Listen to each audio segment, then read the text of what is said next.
Alhamdulillahilladzi ja'alana minan nasihin wa afhamana min ulumil ulama'ir rasikhin. Asyhadu an la ilaha illallah wahdahu la syarika lah wa asyhadu anna Muhammadan abduhu wa rasuluh. Allahumma salli ala sayyidina Muhammad sallallahu alaihi wa ala ali sayyidina Muhammad. Ya Rabbi bil Mustafa balligh maqasidana waghfir lana ma madha ya wasi'al karami. Amma ba'du. Yang saya hormati, yang saya muliakan jamaah manakib, yang insyaallah manakib ini termasuk mahabbal ulama, mahabbal aulia. Sebab yang disebut aulia adalah minal ulama wassalihin. Syekh Abdul Qadir adalah waliullah, termasuk waliullah adalah ulama wassalihin. Jadi kalau pengen dimuliakan oleh Allah, bisa menjadi waliullah. Wali mah bisa disiar. Kalau kita pengen jadi nabi mah nggak bisa. Tapi kalau pengen jadi wali bisa. Dengan cara torikoh bisa diangkat waliun min auliyaillah. Wali orang yang dicintai Allah, dalam kurung ulama wal fuqaha. Ayat ulama, ayat fuqaha. Apa perbedaannya? Lamun fuqaha enggak pasti ulama. Kalau ulama belum tentu fuqaha. Naon bedana? Fuqaha mah yang mengajarkan ilmu-ilmu agama, ilmu fikih. Tah ngaranna fuqaha. Otomatis ulama. Kalau ulama yang ceramah eta ulama bagus, tapi belum tentu fuqaha. Jadi tinggi fuqaha. Oleh karena itu para hadirin, ayah ulama, ayah santri. Kalau kita pengen barokah hidupnya, jangan pernah durhaka kepada seorang guru. Guru mah perlu dihormati walaupun tidak minta dihormati. Agungkan seorang guru walaupun guru tidak minta diagungkan. Kalau bisa mah sodakoh kepada guru walaupun guru tidak minta sodakoh. Barokahnya sodakoh kita kepada guru, kita dikasih kecerdasan oleh Allah, dan anak kita, turunan kita yakin ada yang dijadikan ulama wal fuqara Allah subhanahu wa ta'ala. Kalau kita bakti sama seorang guru, doanya guru walaupun si murid tidak bisa ngaji, doanya mustajab. Seorang waliullah Khalil Bangkalan boga murid jalma Madura deui. Begitu Syekh Khalil Madura mau berangkat umroh, dipanggil salah satu seorang santri. "Hei mang santri, udah sholat asar belum?" kata Syekh Khalil. Jawab si santri, "Belum Kiai." "Kenapa belum?" "Saya nggak bisa niat wudunya ya Syekh. Saya nggak bisa sholat ya Syekh." Masya Allah, berbulan-bulan, bertahun-tahun ngaji di Syekh Khalil, kan bisa usoli acan. Doang nama hayang meta dipakan ku guru baik. Dimanapun kita belajar, guru ya memang guru. Sebelum guru, kan ada kawan kita yang lebih ilmunya dari kita, belajar ke situ untuk mempermudah. Jadi Syekh Khalil mau berangkat umroh, manggil santrinya, "Can sholat can." "Nggak bisa Fatihah bisa Fatihah?" "Nggak bisa Kiai." Masya Allah, Fatihah saja nggak bisa. Ini dalam kitabnya ada. Fatihah juga nggak bisa. "Nggak bisa." "Bisa naon?" "Nyanyi." "Bisa ge nyanyi Kiai." "Nyanyinya seperti apa?" Cuman bahasa Madura. Kalau di bahasa Indonesia kan begini, 10 biji beton nangka, kalau diambil 9 tinggal Allahu Akbar. 10 biji beton nangka lamun diambil 9 tinggal siji. Allahu Akbar. Bisa ke eta doang Kiai? Anu saja minta bisa. Masya Allah saking cerdasnya Kiai. Ya udah, bisanya itu baca. Yang penting sholat dulu. Eta Kiai eta. Udah sholat dulu, baca eta, ngentitip, jangan diucapkan dina hate bae. Jadi usul ini sing lain mah usuli fardhu maghrib dek mah 10 beton nangka diambil 9 tinggal siji. Allah. Ini cerita ini ada dalam kitabnya. Allahu Akbar. Ketika ruku sing sejen subhana rabbil azim manehna 10 beton bae. Tahiyat 10 beton maneh. Istighfar ke 10 beton maneh. Jadi Syekh Khalil mau berangkat umroh. Terus sehari 2 hari jadilah berangkat umroh Kiai. Nyampe lah ke Makkatul Mukarramah. Nyampe di sana ini santri yang sholatnya pakai doanya 10 beton eta asup ke Imam Kiai. Begitu asup ke Imam Kiai, ternyata ada sendal yang ketinggalan. Sendal Kiai yang disenangi sama Kiai, bakal sendal Kiai anu kayu teh tah. Bakia. Cek santri anu 10 beton tah. Waduh ini sendal kesayangan Kiai ini. Pasti nyariin. Lah saya anterin lah. Diambillah itu sendal sama si santri, dijampe 10 beton nangka kalau diambil 9 tinggal siji. Allahu Akbar. Nyampe ke Makkatul Mukarramah. Nyampe ke Makkatul Mukarramah, Pak Kiai, ini sendal Kiai ketinggalannya. Masya Allah, alhamdulillah diantarakan.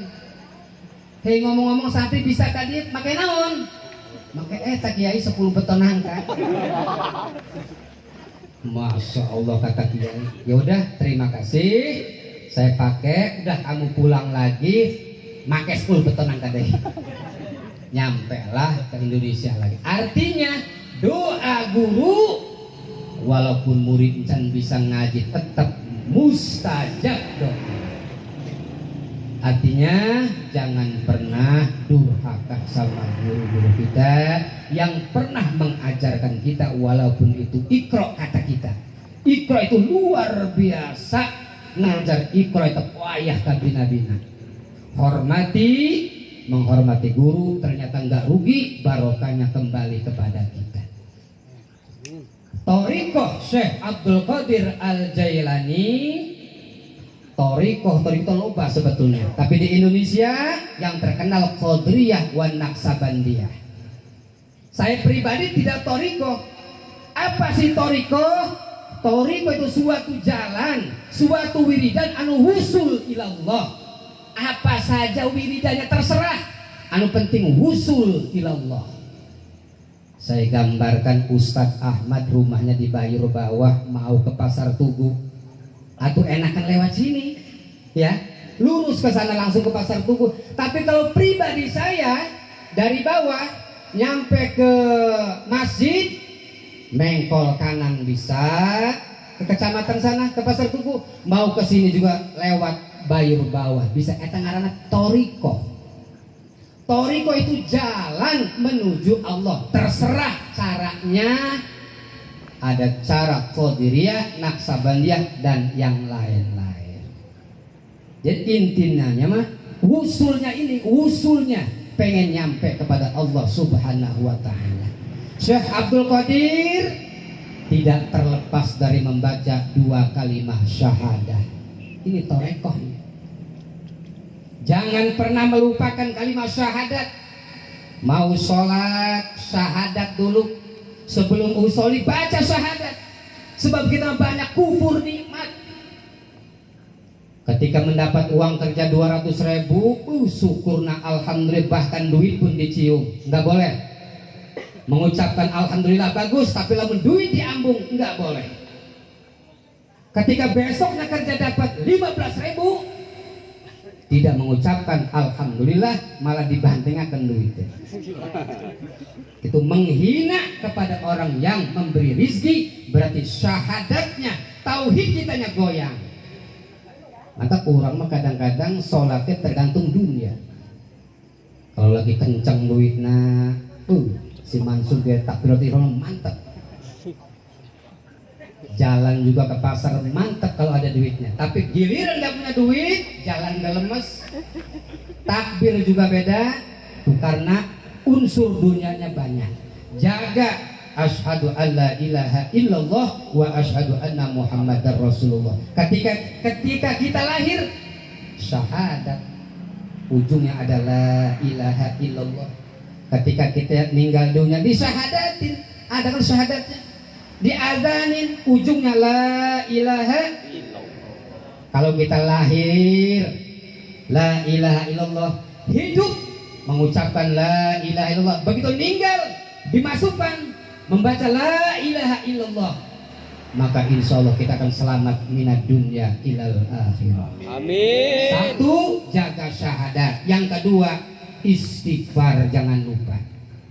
Istighfarnya kita sesudah sholat, kata Sayyidina Ali, mengistighfari dosa yang ada di dalam sholat. Sebab kita, termasuk saya, banyak bohongnya. Dalam sholat, lillahi rabbil, sholat saya ini semata-mata lillah. Karake wa ana minal muslimin, ingat dunia, tuh kan? Ingat kemana-mana. Mantap. Sesudah salam, ayat astaghfirullahaladzim. Anu pendek, istighfarnya ada, taubatnya ada, astaghfirullahaladzim wa atubu ilaih. Kalau orang sudah membaca istighfar, apalagi sampai meneteskan air mata, seumur hidup minimal sekali saja istighfar, pernah nangis ingat dosa, nikmat itu. Dari ujung rambut sampai ujung kaki ingat geter. Kalau sudah ingat dosa, netes, masya Allah. Ketika Kanjeng Nabi Isra Mi'raj, diperlihatkan umat Nabi dibakar oleh api neraka, diseber sama air oleh malaikat Jibril, langsung padam api neraka. Kata Kanjeng Nabi, itu air apa ya Rasul? Itu air apa ya Jibril? Dijawab, iki air mata umat kamu yang waktu di dunia nangis ingat dosa. Kalau nggak sampai netes, minimal sampai membasahi bulu mata, itu sudah saksi. Jadi istighfar, dosa apapun yang pernah kita lakukan, kalau sudah istighfar, taubat, senajan dosa mencapai 7 lapis langit, 7 lapis bumi, diampuni oleh Allah. Pernah ngebunuh, dihampura. Pernah zina, dihampura. Lamun istighfar, taubatan nasuha. Pelacur saja, setelah dia taubat, dikasih keturunan oleh Allah, punya anak 6, fasoru ambia, jadi nabi kabeh. Kata masyarakat, kok lonte, kok anaknya nabi? Jangan ngomong lonteknya, jangan ngomong pelacurnya, yang diomongin taubatnya. Ternyata dosa apapun, kalau taubat, anaknya dijadikan anak yang soleh dan solihah, bahkan soru ambia, dijadikan ambia oleh Allah subhanahu wa ta'ala. Amin ya rabbal alamin. Kemudian termasuk toreko adalah orang yang gemar mengucapkan kalimat la ilaha illallah. Kalau baca la ilallah, panjangin. Kalau lagi sendiri, walaupun bapak bacanya 10 kali, la-nya dipanjangin, la ilaha illallah. Syukur kalau dalam hatinya ngomong, tidak ada Tuhan yang wajib disembah kecuali Allah, la ilaha illallah. Tidak ada Tuhan yang wajib disembah kecuali Allah. Walaupun tidak bareng dalam hati, minimal la-nya dipanjangin, maka rontok dosa-dosa besar, 4.000 dosa besar. Kalau kita ngucap kalimat la ilaha illallah, tapi syaratnya wa maddaha, dipanjangkan kalimat la-nya, la ilaha illallah. Ada kawan kita di situ tahlilnya la ilaha illallah 1000. Yang di sini la ilaha illallah 100. Maka yang 100 lebih unggul sebetulnya dibandingkan itu la ilaha illallah, la ilaha illallah. Tapi jangan disela ya, nggak boleh. Kalau kita tahlil la ilaha illallah, mendengar kawan kita ngebut biarin, nggak apa-apa, jangan dicela, jangan dicaci, masing-masing. Yang penting untuk kita pribadi, maddah, panjangkan lahnya supaya rontok dosa 4000 dosa gede. Kalau sudah gemar la ilallah, tambahin la ilaha illallah Muhammadur Rasulullah. Siapa yang baca ini minimal 100 kali, maka wajahnya akan mencorong pada hari kiamat seperti bulan purnama. Beres kalau sudah la ilaha illallah Muhammadur Rasulullah, toreko selanjutnya la ilaha illallah Muhammadur Rasulullah sallallahu alaihi wasallam, wala haula wala quwata illa billahil aliyil. Ada kesulitan apapun, minta kepada Allah, baca la ilaha illallah Muhammadur Rasulullah sallallahu alaihi wasallam, wala haula wala quwata illa billahil aliyil azim 313. Insya Allah akan dibuka oleh Allah subhanahu wa ta'ala. Kalau masih sulit saja, padahal kita ngewirid sudah 313, sudah seminggu, sudah 2 minggu, Allah cinta kepada kita, bukan tidak cinta. Allah cinta kepada kita supaya kita baca terus la ilaha illallah begitu. Kalau besok dikabulkan, siapa tahu besoknya nggak baca lagi. Ternyata kalau orang zikir belum dikabul-kabul, itu ciri cinta Allah kepada kita supaya kita sering baca la ilaha illallah sampai habis. Beres itu baca subhanallah wa bihamdihi subhanallahil. Insyaallah timbangan kita di akhirat akan berat. Walaupun kesalahan kita banyak, tapi kalau kita baca subhanallah wa bihamdihi subhanallahil azim waktu di dunia, insyaallah timbangan kita bisa mengalahkan kejelekan kita. Amin ya rabbal. Jangan lupa lagi baca subhanallah walhamdulillah wala ilaha illallah wallahu akbar wala haula wala quwata illa billahil aliyil azim. Pesan Nabi Ibrahim kepada Kanjeng Nabi, kasih tahu hai Muhammad kepada umatmu supaya nanam pohon-pohon surga. Mana ya Nabi Ibrahim pohon surga? Baca kata Nabi Ibrahim subhanallah walhamdulillah wala ilaha illallah wallahu akbar wala haula wala quwata illa billahil aliyil. Satu kali baca jadi satu pohon fil jannah in dalam surganya Allah. Pohon surga beda dengan pohon di dunia. Kalau di dunia akarnya yang di bawah, kalau di surga akarnya yang di maksudnya. Kalau ngambil buah berdiri bisa, nongkrong bisa, tiduran bisa, dipermudah oleh Allah subhanahu wa ta'ala. Minta apa saja, gentes dalam hati langsung ada biiznillah, atas izin Allah. Mudah-mudahan kita mancing surga kabeh. Amin ya rabbal. Syaratnya mahabbah saja. Wis pokoknya mahabbah, bisa ngaji orang bisa ngaji, malas zikir tidak malas zikir, yang penting mahabbah dengan ulama. Sekarang ini insya Allah, kalau bapak dulu yang masuk surga mungkin kasihan sama saya, dipanggil saya. Kalau saya dulu yang masuk surga, nanti ada yang hadir ya Allah sipulan waktu hadir di majlis taklim. Ketika manakib belum datang ke surga, ambil ya Allah, angkat ya Allah. Ternyata bebaturan nggih saling memberi syafaat pada hari kiamat. Amin ya rabbal. Amin. Yang selanjutnya jangan lupa membaca sholawat. Ibadah luar biasa. Tapi kalau tidak baca sholawat, menuju surga ibarat mati lampu poek. Tapi kalau ada sholawat, dikasih caang oleh Allah subhanahu wa ta'ala. Yang terakhir, jangan lupa baca bismillahirrahmanirrahim minimal 19 kali. Kalau mau tidur 21 kali. Kalau kita sering baca bismillah minimal 19 atau 21, kita akan dijaga dari malaikat Zabaniyah. Malaikat Zabaniyah itu yang ada di neraka. Malaikat Zabaniyah tidak mempunyai sifat welas, sifat karunia. Lamun nekek baik. Sengaja ngomong ampun, nggak kedenger. Sahabat malaikat mah dikasih budek oleh Allah. Dikasih budek. Jadi ngomong ampun disangka maning. Jadi malaikat Zabaniyah akan dijaga oleh Allah, tidak menyiksa kita kalau kita sering baca bismillahirrahmanirrahim. Seluruh kita intinya mah bismillahirrahmanirrahim. Mudah-mudahan pengajian ini bisa merubah kita dari yang tidak baik menjadi baik. Amin. Dari yang tidak ibadah menjadi ibadah. Amin. Dari yang tidak sholat Jumat supaya sholat Jumat. Amin. Dari yang tidak mau ngaji supaya mau ngaji. Amin. Dari yang tidak mau zikir supaya zikir. Amin. Dari yang tidak mau manakib supaya gelem manakib. Amin. Manakib ini mengetahui sejarahnya para wali. Mudah-mudahan anak kita, keturunan kita ada yang dijadikan ulama wal fuqaha. Itu saja saya akhiri, billahi taufik wal hidayah. Wassalamualaikum warahmatullahi wabarakatuh. Waalaikumsalam warahmatullahi wabarakatuh.